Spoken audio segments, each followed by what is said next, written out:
I'm probably not right for you if we were going to collaborate with a client, if all I'm willing to do for you, Chuck, is send an email. Say, hey, Sally, No. I want you to get together with Chuck and let me know how that goes. You would prefer I email Sally and say, I want to introduce you to Chuck, and we're going to sit down for lunch on Tuesday, and we go in together as a team.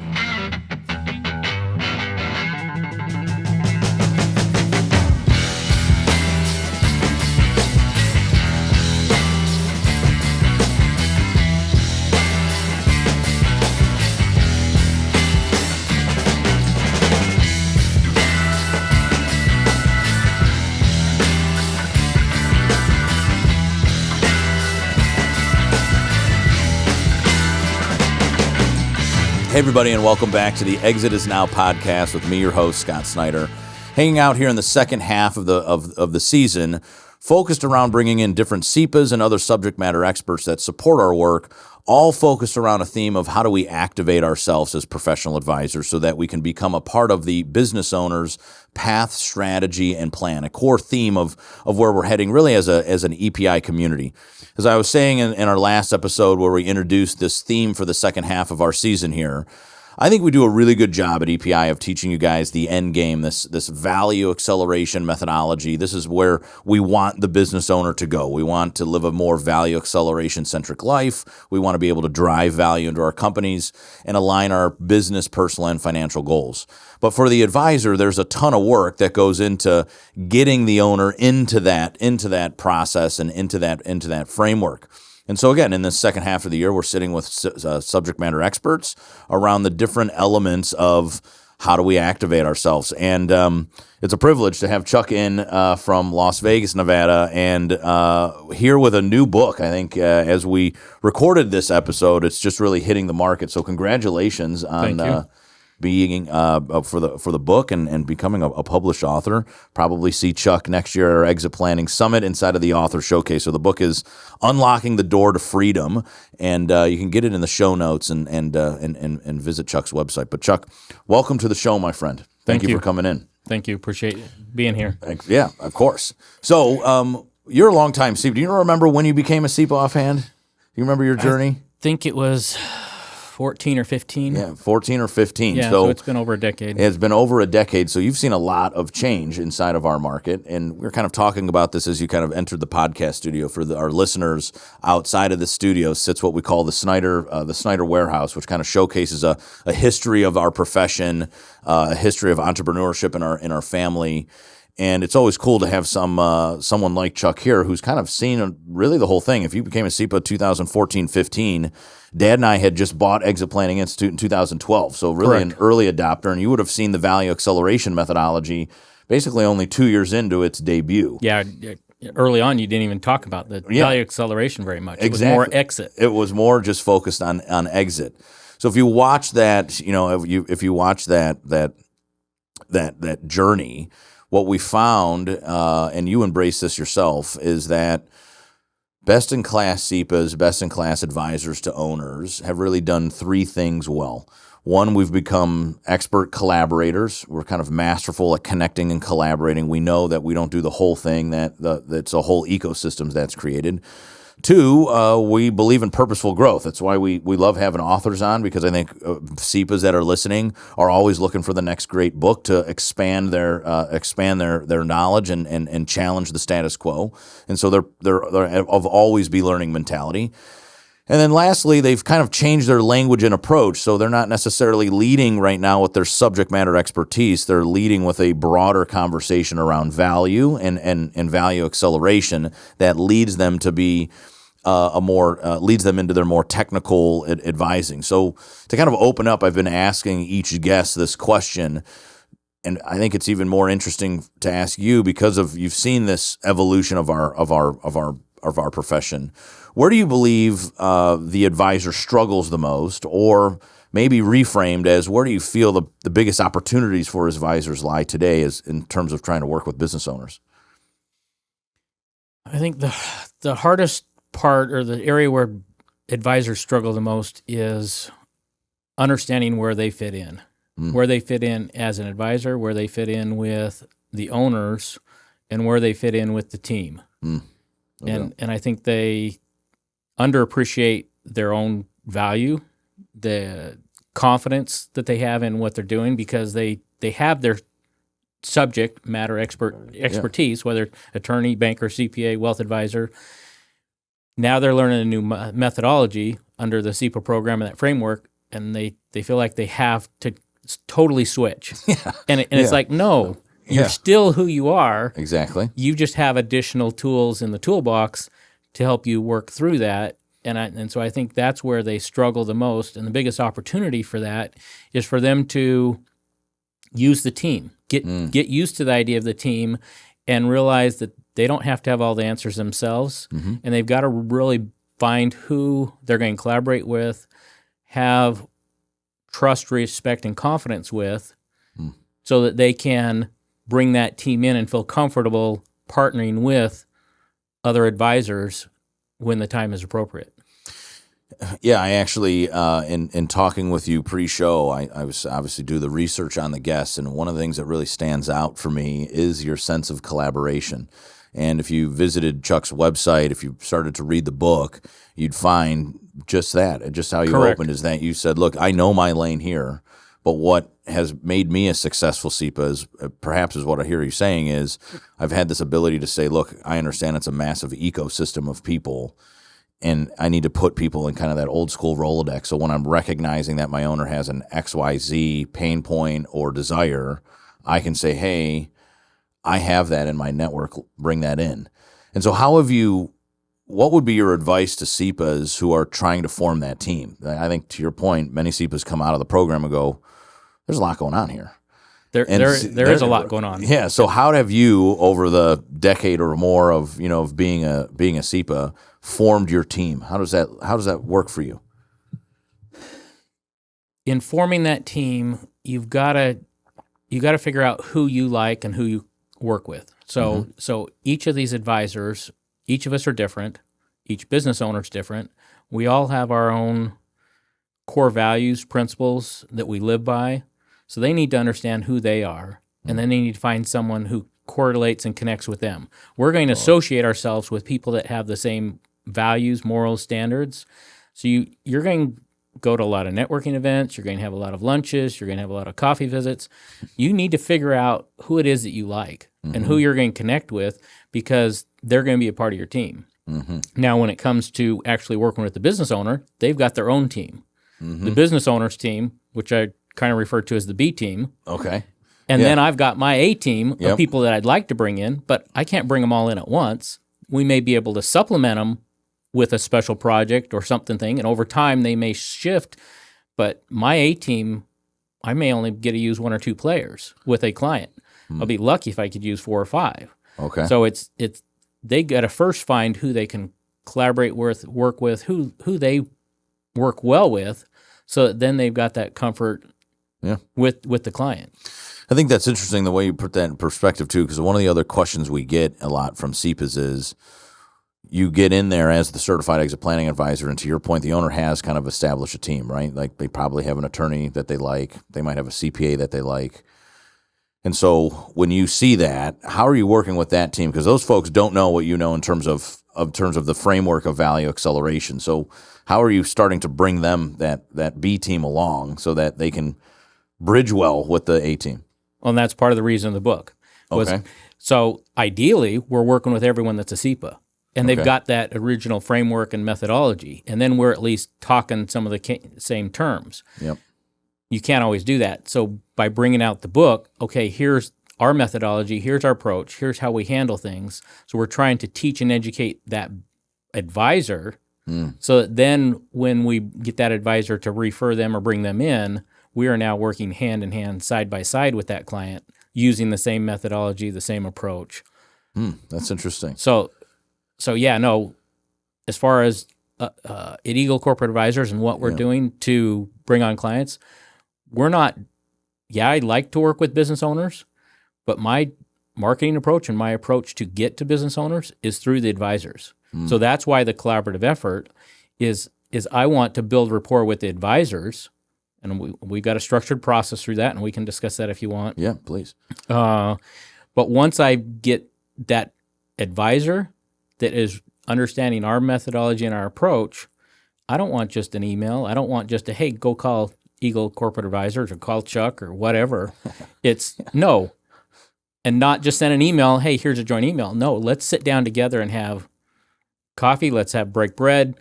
Let's bring them into the conference room, and they know that Scott and Chuck together are working with this client, Sally. Yeah. And now Sally knows that Scott and Chuck are aligned and that we're both jointly working with that effort. And so if you're not doing it together, it's not going to be effective. It's interesting. On the last show, this kind of came up as well, and I'll tell the story for you because I think it really it sits well with what you're talking about. I was in our Chicago chapter this summer, and they were talking about how advisors can kind of collaborate. So they're going through this really cool case study, and there's like pause points throughout, right? There's like 3 or 4 pause points throughout the hour where the instructor pauses and you start to workshop these things in your little small group at the chapter meeting. And I'm friends with our chapter president, Tim, there. And I said, Tim, I'm in Chicago, so I just want to come attend your meeting. And I don't really want to participate. I want to listen and learn from the variety of advisors that are there so I can bring home some insights. But there was this one point where, it was like pause point 3, where I was like, man, I really would love to know the answer to this question. And it's kind of what you just referred to. I said, what needs to be true for me to, as an advisor, for me to refer you work? Like, what needs to be true? And for you, what I'm hearing is you don't want just the email introduction. You want to be a part of that process. And I think that it leads to, I think, some other questions that we have in the activation playbook. It's understanding what that process is. I'm probably not right for you if we were going to collaborate with a client, if all I'm willing to do for you, Chuck, is send an email. Say, hey, Sally, No. I want you to get together with Chuck and let me know how that goes. You would prefer I email Sally and say, I want to introduce you to Chuck, and we're going to sit down for lunch on Tuesday, and we go in together as a team. Exactly. That's exactly That's right. the most effective way. That's cool. That's the most effective way because you're the advisor. Mm-hmm. You have Sally as a client. Mm-hmm. You have built trust, respect, and confidence with her for how many ever years. Yeah. I'm unknown. Why in the world would she want to come and talk to me? Exactly. So for me to, so I have to borrow your trust, respect, and confidence, and lean upon that. Exactly. And if you and I don't have rapport, then you're not going to loan me your trust, respect, and confidence so that Sally is willing to talk to me. But if I can get you in the same room for that lunch meeting, that meeting in the conference room, whatever it is with that prospective client, now we're working together, and now I've borrowed it. Once I use my word, because she doesn't know who I am and how successful I am. So my words, my actions, and behaviors in that meeting are going to reflect similar to yours, and thereby she's going to say, oh, okay, Scott's a good guy. I'm going to think Chuck's a good guy because Scott says Chuck's a good guy, and not until we have met together and had 2 or 3 meetings will she say, oh, Chuck might be right. So between your introduction, her reading the book, and interactions, then she's going to say, oh, this sounds familiar, this feels familiar from other successful engagements. Okay, now I'm going to starting to work and listen to what Chuck has to say. So, Chuck, let's play off this Sally scenario, right? Okay. So, because these are other questions that I think, again, in the theme of activation, CEPA's coming out of the CEPA program have. So now I'm at the meeting, right? So I've brought you in. So say I'm the financial advisor, Okay. and Sally's my client, and I understand that she's totally looking to drive value, align goals, exit this whole I've had her start to. Well, she may not even realize that. You're seeing it, right? You're just I'm saying, seeing hey, it, there's an and opportunity. there's an opportunity, but it's like I need to connect these two. Yeah, and I need to connect these two. So now you're sitting, and Sally's over here where the guys in the studio are. What is that initial conversation like? What should I be ready for? How do you talk to the client? Like, how do you start to introduce this stuff? Well, in that process I was telling you about earlier, before you and I are engaging, and I'm inviting you to bring Sally in. I've had you sit down in our conference room, and we've walked you through as the advisor. Okay. So let's back up a little bit. Yeah. We've had our first interaction, a networking event, a lunch, or whatever, and hey, Scott might be a good guy. Yeah. So let's follow up, and we have lunch. Then we have a little bit more dialogue. We'll get to know each other and say, okay, let's go a little bit deeper. Most people after an event, they don't even follow up. They don't ever have that lunch. So you got to be proactive. You talk about activation. Yeah. So there we actively say, okay, Scott, let's learn and get to know each other. Okay. So the first step is to have that first lunch. The second step is to then sit down with you and say, I'm going to come to your office, Scott. I want to know how you work as a financial advisor. What's your system? What's your process? I want to learn about you, learn about how you operate, why you operate that way. What are your core principles, philosophy? So I can learn if I even like you and how you operate. Yeah, it's true. Once we've done that, then I invite you back to my office and we go through my whole process, my whole methodology, and I walk you through what the first 2, 3, 4 meetings are going to be like with that prospective client that you know. So you know what's, So now I already know what you're going to talk about. Now you know exactly what I'm going to talk about, how I'm going to go about it, so that you're comfortable with it and you're not being blindsided when you're sitting in the room with Sally. Yeah, right. You're prepared. We're well So prepared. now I've trained you on the methodology and the philosophy. Okay. Now you're well prepared and you're willing to spend your time because now you know what you're buying into. Yeah. Once we've done that, then we say, okay, Scott and Chuck, we know each other's processes. We like it. Now what are we going to do to educate the owner? So now two of us actively, what are we going to do to go to market to educate, to motivate the business owner?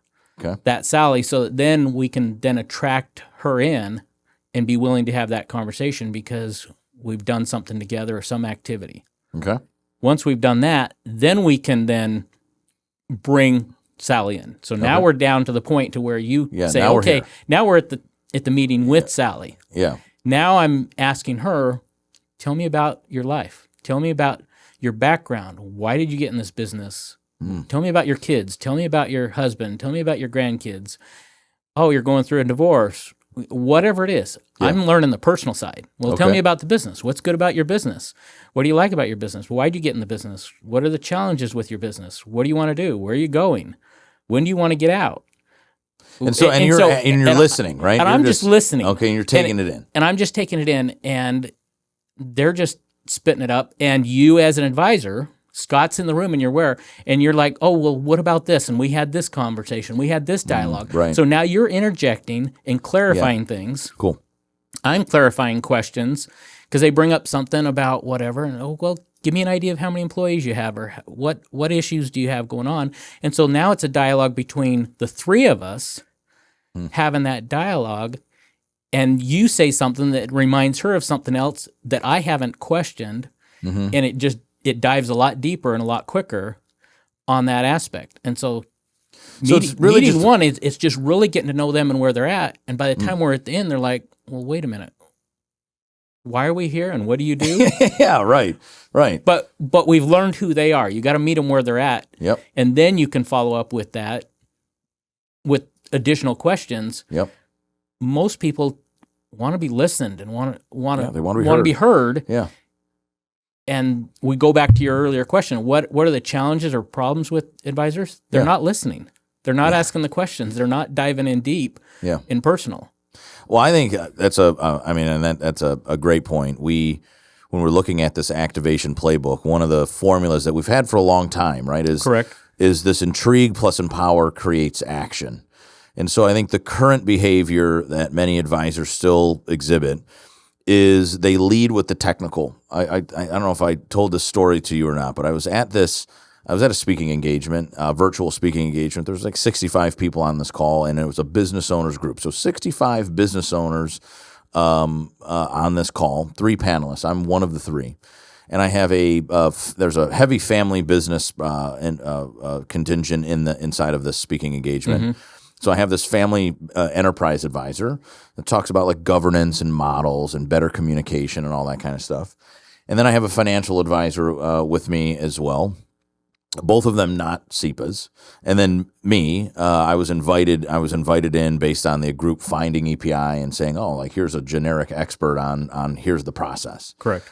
And so they wind down this hour-and-a-half speech, and the facilitator says, I want to run through the panel. I want you to give us like parting words of advice, right? 65 owners just hung out with us, 100% attendance, active the entire time. If they're interested in what you said, what's the so what and what now moment? Where do I go from here? The family business person starts to lean into governance pretty hard and says, like, you need these structures. If you're struggling with this, we need these structures. And I'm just kind of watching these little Zoom tiles, and you can see owners kind of like cocking their head a little bit, like she's starting to lose them. The financial advisor starts talking about tax stuff. And you can see owners are interested, right? We're always trying to save some taxes, but now it's getting like kind of complex, and we're kind of like, I don't know where this is going. And then I felt kind of silly, Chuck, because they go back to me, and I'm an owner, right? So I'm sitting there like, I mean, those two opinions sound very intriguing. I don't really know what that means, and I'm still in the so what and what moment. Like, okay, the family governance model seems good, but like, what do I do? And so I go, I literally said to this group, I was like, I feel kind of silly, but I'm going to give you my honest answer, which I really just think if you're exploring the world of value acceleration, right? If you know that you're having trouble communicating with your mother or father in the business, or your brothers and sisters, if you know that you're approaching an exit and you want to save some money on taxes, if you're just trying to understand the value gap that you might have, just read a book. If you could do one thing in the next 90 days, is activate yourself. We've spent probably decades growing our business year over year, thinking in a successful way and being very proud of what we built. But we now need to pivot our mindset. If we want to go down this value acceleration path, we need to pivot our mindset from successful to significant, or from income generation to value creation. If that sounds interesting to you, pick a book, pick up Chuck's book, pick up Walking to Destiny. There's a variety of subject matter experts. And let's call me in 30 days, call me in 6 days, or I'll follow up. And I said, if you want a book, throw your email into the chat. I'm happy to grab it. And you see the chat going bing, bing, bing, bing, bing. And I tell that story related to what you were just talking about, because if you recall what Chuck was just talking about in his first meeting with his potential client, he didn't really ask anything technical at all. And he didn't lead with how cool of an advisor Chuck is and all the stuff that he can do. He led with curiosity. I think Chuck led with seeking and understanding. And he asked questions and listened, and asked a question and listened, and then leveraged the advisor with a relationship to say, hey, what do you think about that? And they said, oh, remember when we talked about that? Why don't you tell Chuck about that? And so I thought that's masterful at moving that conversation. So let's go even deeper with Sally. Okay. So what happens typically next? So now that to your point, the hour-long lunch is over, and Sally's sitting there saying, man, Chuck, that was a great conversation, I would assume. And, right? Like, thank you for letting me tell my story. Owners always love to tell their stories. And what's next for you? What happens next? Then we go back to a little bit of the EPI methodology, and we got the profit, value, and wealth gaps. So you will start talking about that. I will start talking about that. Okay. And I will tell them there's a fourth gap that we've developed, a time gap. Okay. And I will high level explain the profit gap, the value gap, the wealth gap, and the time gap. The time gap quickly, just because you probably haven't gotten into that, is how much time is left. And it's not until the grave, but how much time until that third phase of life that you want. So we got these gaps, profit, value, and wealth. We need to build the bridge to get across those gaps. Right. How much time is it going to take to build those bridge and then to get across that bridge? Yeah. So because of that philosophy and that concept, then I'm going to send Sally home with homework. I said, Sally, I want you to give me your financial statements, your tax returns, your personal wealth, and your burn rate. How much money are you spending? Now, you, Scott, as our financial advisor, can help provide some of that and provide with that. Yep. And then we've got 2 free online assessments, one of business readiness and one of personal readiness. Okay. So those 3 legs of the stool, business and personal and all that, we're trying to tie that all together. And then once we've got that information where they've taken that Beyond Soaring Index on the personal readiness and the altitude assessment on the business readiness, we now take that and now we will calculate free for them a profit, value, and wealth gap. So now they can come back for the second meeting. We will go through and show them how their financials may look. We'll ask them questions a little bit deeper because now we have more information. So we're learning more, asking them more questions just about them and their business. Then we share high level, a range of here's your profit gap of what we think you're leaving on the table, your value gap of what we think you're leaving on the table, and your wealth gap of what's on the table. It's like, here's where you're at. You either have a problem or you don't. Okay. Say you don't have a wealth gap and you're good. Hey, you happy? You successful, Sally? Do you want to get out? we can introduce you to an investment banker. Yep. And let's go through that process because you're tired and worn out. Or no, you're good and you still want to go bigger, better, faster. Then we can help you close some of these other gaps that are out there to go bigger, better, faster. But it matters on the time gap, though. That's an interesting concept. It's a time gap is how much time do you have? Do you have 3 years left? Do you have 5 years left? Younger generations, they've got 30 years left. How fast and how hard do we want to work on this? Yeah. And depending on where they're at, we can pace the work based on their needs and their wants. I'm thinking about it too, Chuck. I mean, maybe you think about it this way too.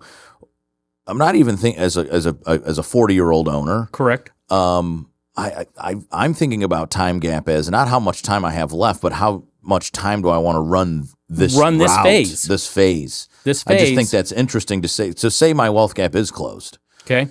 So, because we get this question a lot. We just got this question at the summit. Let me interrupt you there. Yeah, please. Okay, say your wealth gap is closed. Whatever it is, you've determined that whatever you've built up is wealth. Yes. And you could sell out today and get enough net of tax, net of debt and everything to live the third phase of the way you want.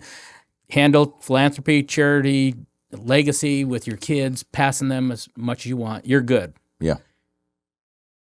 But do you have that now, when you hit that point, now you have the freedom to choose. Right. Prior to closing that wealth gap, you don't have the freedom to choose. You're stuck on the treadmill. You have to keep doing it. Yeah, 100%. So it's only then do you have the freedom to choose. But then we got the personal side. Is Scott now, as a 40-year-old with a closed wealth gap? Yeah. What's your, and that's the personal side, the personal indicators. What's your identity? Mm-hmm. Is it all tied up in being the owner and president of EPI, or do you have something else you're running to? Okay. We don't want you running away from the problems of EPI. We want you running towards something new and exciting in your life. 100%. And that's part of working with the personal side and the 6 personal indicators that we've developed to then get you excited about going somewhere else. Now idea of unlocking the door to freedom, we've now unlocked the door. Now you can choose whether to go or to stay or to scale it. And that's spoken like a veteran CEPA. I love that, Chuck, because I think one of the things that I actually think is overlooked a lot in the value acceleration methodology, like we talk about exit strategy as business strategy, we talk about 3 legs of the stool, but I think the result of having all of that aligned and I say simply kind of living a more value acceleration centric lifestyle as an owner, correct, it gives you option. And so if I'm working with you on a regular basis, even at 40 years old, if I'm doing what we've taught, we should have option. I can choose to sell EPI. Correct. I could choose to keep EPI. Or I know when I should be, I know that my wealth gap is bigger, so I'm probably going to stick around for another decade or so. Correct. But in all of those scenarios, I have choice. And to your point, it's that freedom door. Like I think, and you own a business, right? It's right. Organized chaos. It's like we're always on, right? And so I could use a little more freedom. Generally, it's just a ease. Like, oh gosh, I feel a little bit more in control because I don't know about you as a business owner. Sometimes I do. I feel like totally out of control sometimes. Man, we're just hardcore driving forward. Well, and that's part of that personal side. It's that balance, 100%, and understanding what else you've got going on in life, so that you can teach and train your team, delegate to them, and leave. Yeah. So the first step that we'll start on that personal side with business owners is start tracking the days out of the office. And I want to know how many times you're out of the office. Right.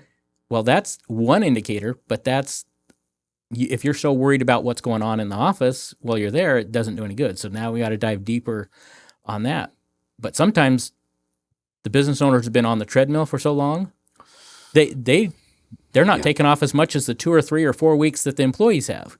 Once they realize that now I can take off more than the employees, and now they've got more freedom as far as away, but what are they running to and what are they doing outside? Are you a business owner seeking to unlock the true potential of your enterprise? Look no further than the 2nd edition of Christopher Snider's revolutionary book, Walking to Destiny: 11 Actions an Owner Must Take to Rapidly Grow Value and Unlock Wealth. In this updated edition, Snider presents proven strategies for maximizing your company's value and accelerating growth. Whether you're aiming to sell or simply want to ensure long-term success, this book offers a blueprint for building a thriving, self-sustaining business. Walking to Destiny isn't just another book, it's a game changer, backed by Snider's own experience as a successful business owner and as a CEPA. This book bridges the gap between business owners and advisors, guiding you towards financial freedom. But don't just take our word for it. Hear from those whose lives have been transformed by its insights. One satisfied reader raves, "The best guide for transitioning out of privately owned companies. I recommend it to all business owners and advisors." Another praises it on its focus for maximizing business value, calling it their, quote, principal tool for educating owners. Ready to take control of your business's destiny? Visit walkingtodestiny.com now and use code EXITISNOW to claim your free copy of Walking to Destiny, 11 actions an owner must take to rapidly grow value and unlock wealth. Don't wait for the perfect moment. Make the moment perfect by seizing this opportunity today. Hey there, business owners. Are you ready for a game-changing opportunity? Introducing the 2023 National State of Owner Readiness Report. Over the past decade, this groundbreaking research has reshaped how we view business ownership and exit planning. This report isn't just another study, it's a deep dive into the evolution of business ownership. It shines a spotlight on the crucial intersection of business attractiveness and owner readiness, revealing the undeniable impact of preparation on achieving successful transitions. With younger generations taking the reins, exit planning is taking on a whole new perspective. Education and awareness about preparing for the future have never been more crucial, and with financial readiness leading the charge, there's a clear opportunity for growth and learning. But here's the kicker. The report shows a surge in exit planning education and understanding, yet many still lack formal transition teams, highlighting the essential role of comprehensive support. So who's got your back? Trusted advisors have evolved, from CPAs to financial advisors, making a decade of significant change in support networks. Ready to take the next step towards a successful exit? Dive into the Exit Planning Institute's 2023 National State of Owner Readiness Report and start shaping your legacy today. The future is knocking. Are you ready to answer? Discover your readiness level at 2023ownerreadiness.com and take the first step towards a successful and significant exit. We'll wind down this Sally story because I went down this path, Chuck. That's fine. Because I just thought it was a great example of really all the topics we wanted to cover with you, and then I want to talk about the book to kind of conclude the show. So now Sally has all of that information, and are you leading the client towards triggering event, what we would call a triggering event? I don't know what you call it in industry, but leading to a formal assessment. Yes. No, once we've gone through that follow-on meeting is then we go through and walk through our journey and process that we would take Sally through, and we've got 6 steps there. And so it's having a process and a methodology, knowing that each one's different. You're going to treat them different, but hey, we got the underlying methodology and the concepts that we're working with, so that they say, oh, okay, here's how this process is going to work. And then, we're digging a lot deeper on where they stand business-wise and personal-wise in the actual engaged process. And then you're sticking around with them in the prepare gate too, right? We're actively working through the 90-day sprints and all that all the stuff. 90-day sprints, the workshops, all the way through, because you're working with, and it's not them, but also their team. So we'll start off at the very beginning. Right. Hey, who's your executive team? Who's your 6 to 8 top people within your company that we're going to do workshops with? Because the idea is we want Sally to now become an owner, not an operator. Exactly right. Get them out so that Sally can be in Tahiti, enjoying life, or up in the mountains, and wherever they want to be, and the team is running it. All your big companies are run by teams or boards of advisors, a committee. So that's part of that process of that value growth, value acceleration work, is teaching the business team members all the fundamentals of business so that they can make decisions on their own, so that now when they want to exit and do some type of option or transition, we're not trying to replace one for one. Hey, we had Sally as the CEO, and now we hire Rob as the CEO. So that she's out, and you as a buyer saying, oh, well, Rob's been in there for 6 or 9 months. We've still got one for one. But if we can get Sally out and we get a team of 6 or 8 that are running and managing the company, now it's easy to say, oh, we don't have owner dependency, we don't have issues. This team is running it, making decisions. They've got tracking of, we set out to do this, we accomplish it. We set out to do this, we accomplish it. So that now when they're selling and saying, here's my projected value, my projected growth in the next 5 years, no, here's our history. We've done that for the last 5 years. We're going to hit it. Whether you buy us or not, we're going there. Yeah. And then that gives that owner more opportunity to say, do I keep or sell because I'm passive? I'm collecting my check. Yeah, right. Goes whether back to I'm there option, or not. choice. And it's back to options and choice. Yeah. What do you want? Exactly. Well, very cool. I'm glad that we fell on the story of Sally. I appreciate that, man, because that really navigated the entire thing. And I think hopefully for our audience listening in, gave us kind of a real life scenario of how Chuck would navigate a relationship with a financial advisor, an attorney, a CPA, these complementary advisors that come alongside Chuck along the way. So in our last bit of the show here, I would love to learn a little bit more. I haven't wrote a book. Okay. But I have watched. I wrote an ebook. I guess I wrote if you remember this little Fishing for Value little ebook. Yeah, I remember that a few years remember back. That we use it as like a case study for one of our summits. But I contributed to Walking to Destiny, the second edition. But I can't truly say that I sat down, put 20, 30, 40,000 words together in a book. So I always find it interesting having authors on the show. And so, what was the motivation? Let's start there first. What's the motivation behind the book? Motivation one was teaching those other advisors and owners high level where we're at and what we're doing, our methodology. Yep. Letting them understand that there is that optionality. Mm-hmm. The business side, there's 8 fundamentals on the business side, 6 personal indicators on that side. Breaking it up with stories, questions, key takeaways throughout the book. But the main thing was, hey, there is an option. You can get off the treadmill. Yep. You can make, but you got to take intentional action. You right now today, Scott, are perfect. Your business, EPI, is perfect for what you're doing today. Yeah. If it's not what you want, then you got to do something different. Exactly. And so you got to take intentional action. So part of the idea of that book is saying, if you want freedom of choice, you got to take intentional action. And so it's going back to that original idea is, okay, let's educate the advisors, let's educate the owners of what steps might need to be taken, what action steps they need to take so that they can improve and perform higher.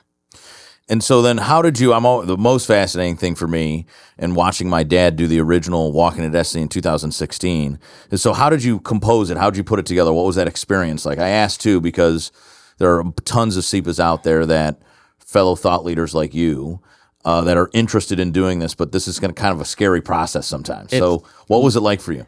A lot of time, energy, and money, effort, but it's consistent. It's breaking away from working in the business to work on the business, and basically set aside 2 hours every Friday morning of just saying, this is strategy content time to just focus on that next project of how do I connect deeper and better with advisors and owners. And it's like, okay, and I've my wife, marketing firm, my son Brian, everyone's saying, write a book, you've got the knowledge. Yeah. And it was like, yes, like getting it out, right? Like I don't want to do this. Well, so finally we just said, okay, we're going to do it. Yeah. And here's our deadline. Yeah. And there's like, no, you can't do it. No, this is our deadline. This is when we're going to get it done. Yes. And I reached out you early saying, hey, I'll have it ready for that next summit. Yeah. And you're like, no way. I was like, no, we'll have it. I know. It was really cool. And so it was just consistent putting in the time. Yeah. Week after week, no matter what's going on to formulate it. Well, again, congratulations. What was really cool is back in April at the Exit Planning Summit, you found me in the exhibit hall, I think it was, and said, hey, here it is. And so, I would say look for Chuck in the 2027 author showcase, which is a year-long campaign featuring about a dozen different authors in the space, but it all kind of comes together at the Exit Planning Summit each year where you can get a copy, talk to the author, and get it signed. So Chuck's book will certainly be there for our listeners who aren't necessarily viewing that. Again, the title is Unlocking the Door to Freedom, a Proven Path to Real Business Value and a Clearer Future. So if you're looking for a good read, it is out there. Chuck, I appreciate you flying all the way in to Cleveland, Ohio to hang out with some fellow CEPAs that are here and be on the show, man, and look forward to working together more often. Sounds good. Thank you. Appreciate being here. Thank you guys for listening in. Please share the show with your colleagues, with your fellow advisors. Second half of the year here is all about activating ourselves so that we can be a part of the business owner's path, strategy, and plan. Really appreciate you guys listening in or watching in. Our next show is August 3rd, so please, again, share the show, leave a review, and we'll see you next time. Thanks.